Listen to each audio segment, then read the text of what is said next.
মোহাম্মদ ইউনূস সারা বাংলাদেশের মানুষের এখন একটাই ভরসার নাম। বাংলাদেশের মানুষ যখন দিশেহারা তখন পদ্মার পাড়ের এই নামটি দেশের মানুষের আস্থা হয়ে দাঁড়ায়। আজ আমরা এই অসামান্য ব্যক্তিত্ব সম্পর্কে দু চারটি কথা জানব। এই মহান ব্যক্তির জন্ম 1940 সালের 28শে জুন ব্রিটিশ ভারতের হরজারিতে, বর্তমানে যেটি চট্টগ্রাম জেলাতে অবস্থিত।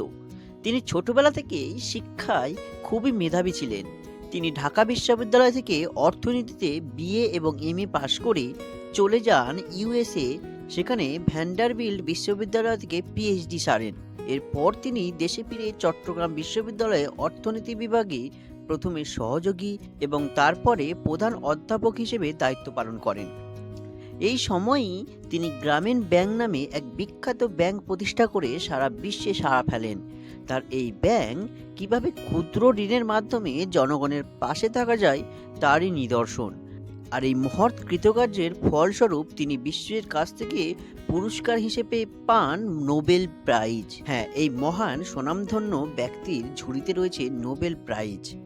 এতে শেষ নয়, তারপর আরও কিছু তাক লাগানো সম্মান এবং পুরস্কারে ভূষিত হন তিনি। এবার আসা যাক রাজনীতির প্রাঙ্গণে। নোবেল পুরস্কার অর্জনের মাত্র 5 মাস পরে একটি রাজনৈতিক দল গঠনের কার্যক্রম করে দেশের শাসক দল এবং বিরোধী দলের ঘুম কাড়ে। তার সময়ে 1-11-এর সেনা তত্ত্বাবধায়ক সরকারের সময় আওয়ামী লীগ সভাপতি শেখ হাসিনা এবং বিএনপি চেয়ারপারসন খালেদা জিয়াকে সরাতে যে প্রবল আলোচিত -2 ফর্মুলা, শেখ হাসিনা তাকে এর মাস্টার মাইন্ড মনে করতেন।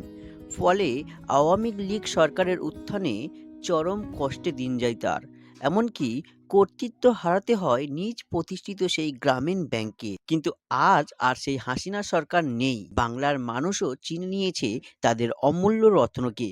তার নেতৃত্বেই গঠিত হতে চলেছে অন্তর্বর্তীকালীন সরকার। দেশের মানুষের আশা ভরসা এবং সর্বজনীন আস্থা এখন এই মানুষটির উপরে।